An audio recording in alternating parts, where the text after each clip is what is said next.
So here's a trivia question for everybody. What do the symbols we can see on the tusks out of these scopes have in common? We saw a bird out of this one, and over here we saw some kind of round thing. We had speculated that this looked like a barrel, but I think it looks more or less like the ice sphere, or at least the structure that creates it. And these two things are the very pieces of transportation that took us to the very ends of those ages. So, whatever this thingy is here, it probably does the same thing for the final age. It looks kind of like a ship, at the very least. You know what? We've gone out that door the last two times. Let's try a different route. We'll go the long way this time. And wow, that was fast.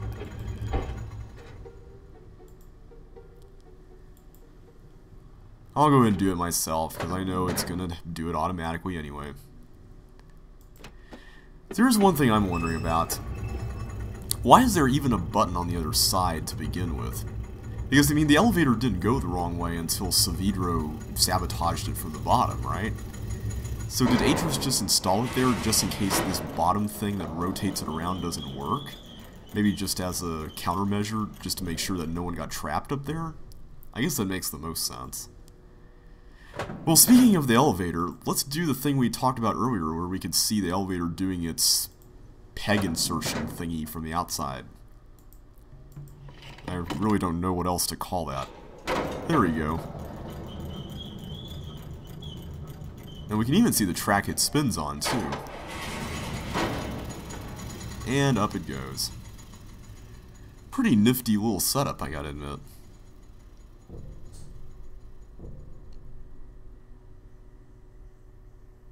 Yay, now I can move. Alright. Well, I think at this point we've seen just about everything here in Sevedo's laboratory mentioned in one of the ages. Or at least the concept appearing in one of the ages. Except for the electromagnet. We haven't really seen an electromagnet in anything so far, so we're going to have to keep an eye out for that.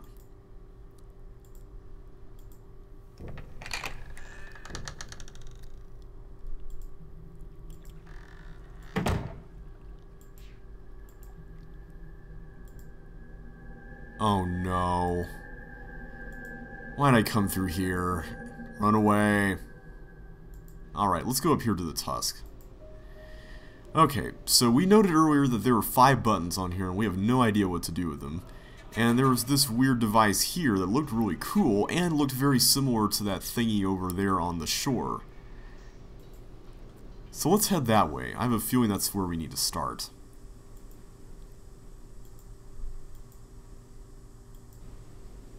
There's that broken pole again. It looks pretty similar to these other ones that are dotting the island, so either this is sabotage or it really is the pole that Sevedo was tied to, and the top got ripped off when he got free. Maybe sabotage is more likely, I don't know. At any rate, we noted this device, and we saw that there was a wheel right here that spun this thing around. Aha, okay. So spinning around to this point causes the sun to shine on this, which collects the light and seems to filter it into this thing. And that shines it onto this thing, which then pumps it out over here toward the pole. And right now the pole is filtering out the light over this way and directing it there. I guess it's more like reflecting, because if it's filtered, then it's going to actually be less of it, right? At any rate, it's pointing toward that broken post, so that's kind of useless.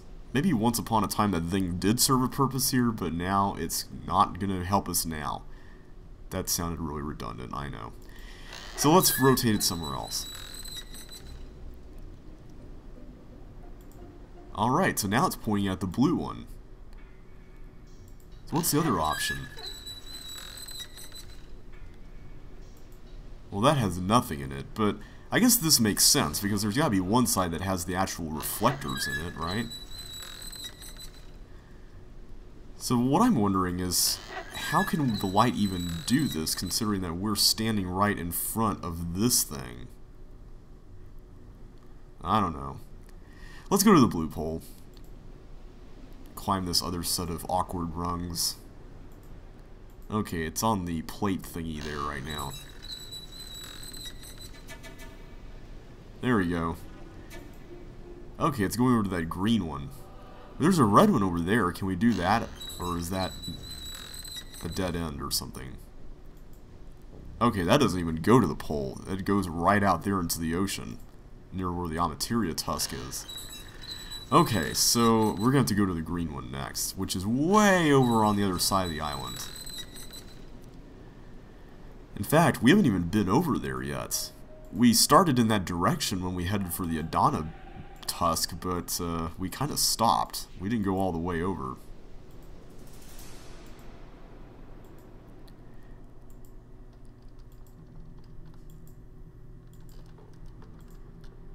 That's a lot of steps. And whoosh, we just ascended them with one click.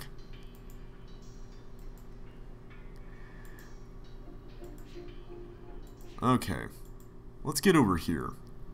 Whoa, let's not get blinded. Okay, so the light comes in through this one, so let's direct it over here to this red one. After all, there's nothing in that direction. Perfect, alright.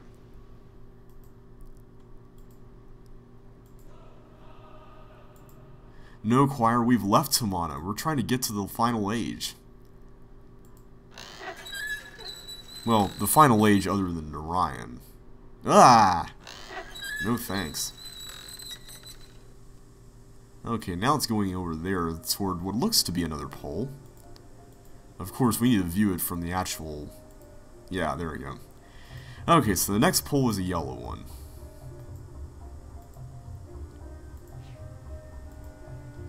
Maybe that's really not that many steps. It just kind of looks like it. Not to mention that on the box cover art for the game, once again, another discrepancy is that there seem to be even more steps than what we climbed. Okay. So when I was little and I first heard this game announced, I actually thought that these poles were meant to be kind of like, I don't know, a lookout thing for people visiting the island. I guess when I saw the tagline for this game, which was the perfect place to plan revenge, I thought that you were the one who was exiled and that you were trying to plan revenge on someone else. I had no idea that it was talking about the actual villain of the game, Sevedo. But I thought that someone had left Sevedo, or left us, rather, here, and that we had to look out for them on these posts or something. It's weird what you think of when you're a little kid, you know? Alright, and that's the very red pole that we started with when we first linked into the age, isn't it? Okay, let's go over here. I haven't seen any other poles, so I think this is it. Yeah, that just goes out into nothing. That looks promising, though. It's going right to that device by the tusk, so let's go and see what that's doing. I have a sneaking suspicion based on what we just saw there. Wait a second here. If this thing once functioned as a pole, it looks like it could go easily over to that device as well. So, what exactly would be the point of that? I mean, if you could just go right there, I mean, that would just save you a lot of time. And you wouldn't have to even use anything else around the island. Or maybe it was just an alternate way to get to the green one, I don't know. But still, if you could get to the end via that one, that's just kind of a cheap solution. Alright, well it seems to be shining green light, but from what we saw in the scope and what we can see here, it looks like it is splitting the light up into colors. So there's a prism inside this thingy. Man, I'm surprised the light actually managed to last the entire time we bounced it all over the place. Also, if this age has a day and night cycle, Cirrus and Agonar would have had a lot of trouble at night. Well, we got colors on the buttons now, so what does this mean for us? Well, the only other place we've seen colors in relation to this puzzle is on top of the poles, so let's just go with what we've known here the whole time. Or what we can see. I guess we haven't really known this the whole time. Yellow, blue, green, red, yellow, purple, red. There we go. And once again, this makes me wonder what in the world does that second pole even do, the one that's broken. Because, I mean, if you could get all the way from there out here, then what would be the point of entering the 7-color code? Or is there a 2-color code that could be entered? Or maybe this was another blue pull that led to that green one, like we speculated? I don't know. Anyway, we got this symbol here. I don't know what it is, but we've got a red light continuing the color consistency. And another marble puzzle. So let's go ahead and get this one over with. This goes over here. We know where this goes since it's always at 6 o'clock. And the third one is at 9, I believe. And then the last one is down here. South-southwest.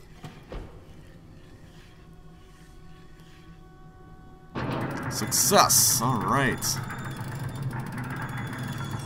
We got the big fat book to Voltaic. And once again, that symbol that looks like a ship is here on the cover.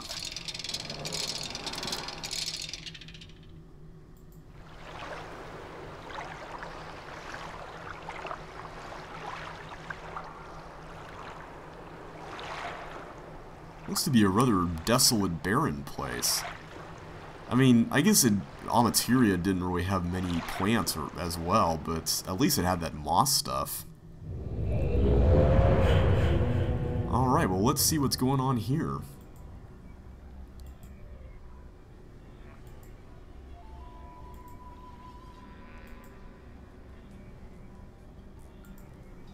Alright, we got a nice diving board that goes down into something that would give me a very serious injury if I tried diving.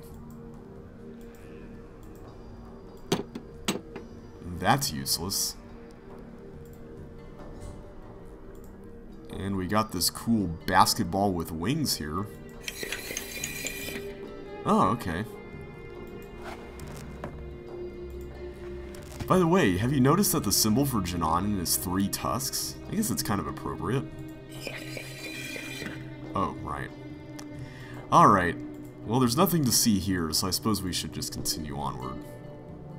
But, much like the other 2 ages, I have a feeling we're going to be coming back here later on. That seems to be a recurring theme.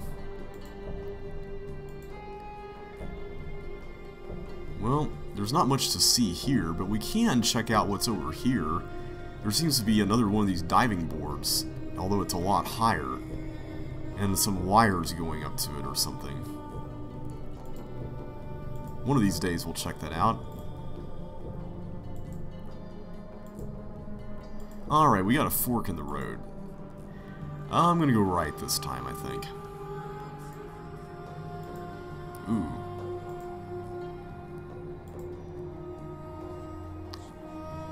It is coming back to me, slowly. The knowledge of who I am, how long I've been trapped here. So much of it is blurry. Whole blocks of time still floating in the fog that eats my mind. But if I concentrate, I get pieces of it back. It was the dream that first helped me remember. I was lying in the reeds near the tusk. I don't know for how long or how I get here. I'm staring at the sky, seeing a man grow out of the cliff, first his head, then his shoulders, then his torso. Sunlight rims his body like a halo. I cannot move. I think that death has finally come for me. The man stands on the cliff with a book in his hand, staring down at the lagoon as if something made him sad. I wanted to call out to him, to tell him it was me he's come to find, but my mouth is dry. I can't remember any words. And before I think to stand, he opens his book, puts his hand on the page, and fades to dust. I thought he was a dream. It was only later, hours or weeks later, that I find his swirling book atop the cliff, and when I reach down to grab it, it is real. The fog tried to swallow me then and there, but I held on to the firm reality of the book and did not let it. I did not let the numbness steal my mind. Looks like we found the very first journal entry that he wrote based on this marking up here. And it's the journal entry that talks about how he found Atris's Jananin book, as we were discussing earlier.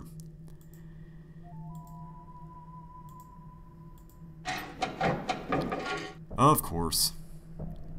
But the trip wasn't a total loss. We got another path down here that looks a little cooler than this one. Color scheme-wise, at least.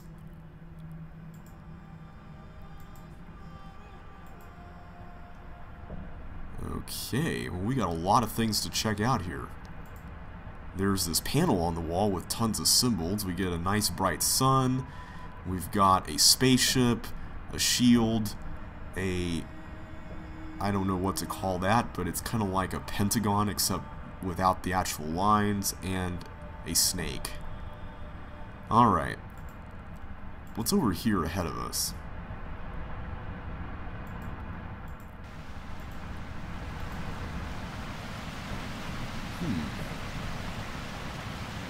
Well, we get another view of the little island we started out on. And a little chamber here that's flooded with water. And once again, another one of these awesome looking doors that we can't open.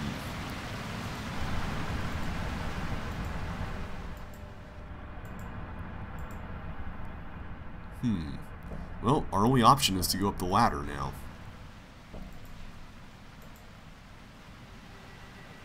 Okay, well, let's use this.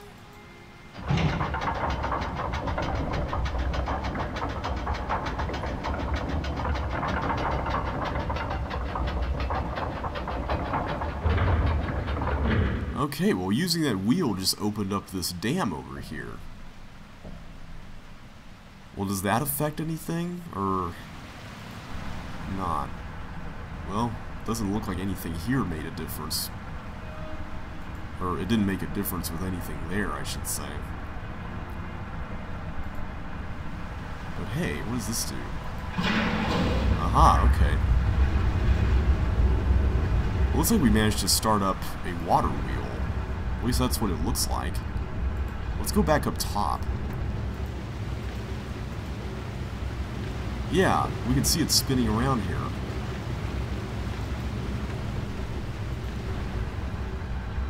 Oh, here we go. This symbol that looked like the big sun is now lit up, which is good. And come to think of it, this could represent the water wheel, considering how this is shaped. So does that power the door? No, it doesn't. Okay, well that's not helping. But hey, at least now we can go down here.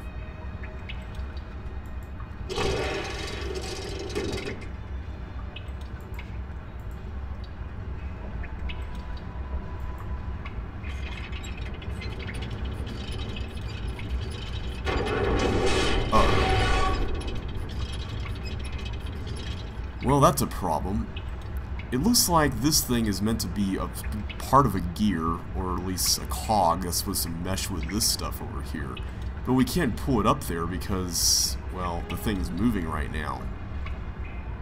So let's see if we can stop the water wheel from turning without flooding the chamber again. Of course, doing that by hand is not really going to work, so it looks like we're probably just going to have to close the dam up here.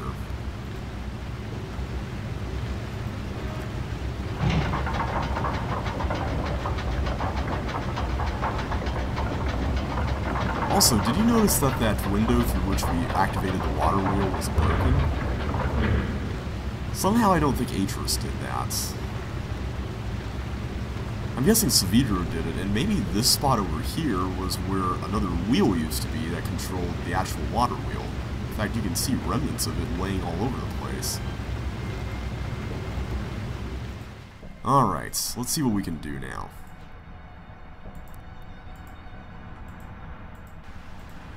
First things first, can we get in here? No, okay. So it looks like we're going to need to switch the wall over where the dam is to block this off, but not start the water wheel up. So let's try that. Because when the dam is open, that whole area is open and allowing the water to come into that chamber.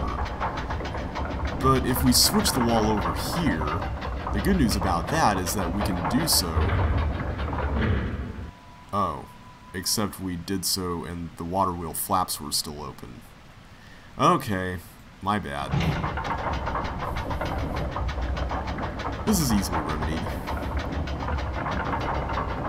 All we have to do is just make sure we go back to that little porthole and manually shut it off again.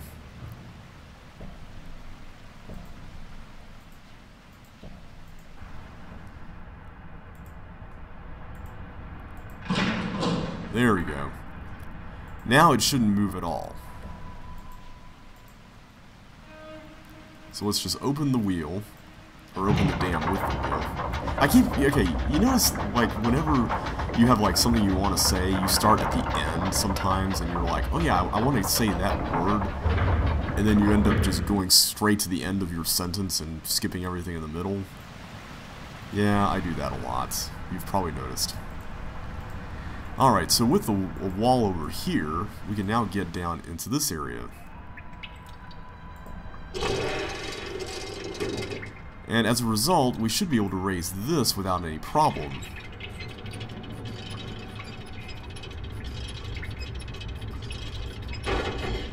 There we go. So, with that in place, hopefully that will allow the power from the water wheel to get over to the door, since this is all pretty close to each other, right?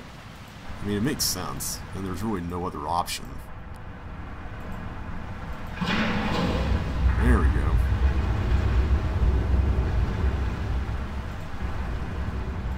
Alright, that green light's a good indication that something's up. We're standing right on that thing, aren't we? Yep.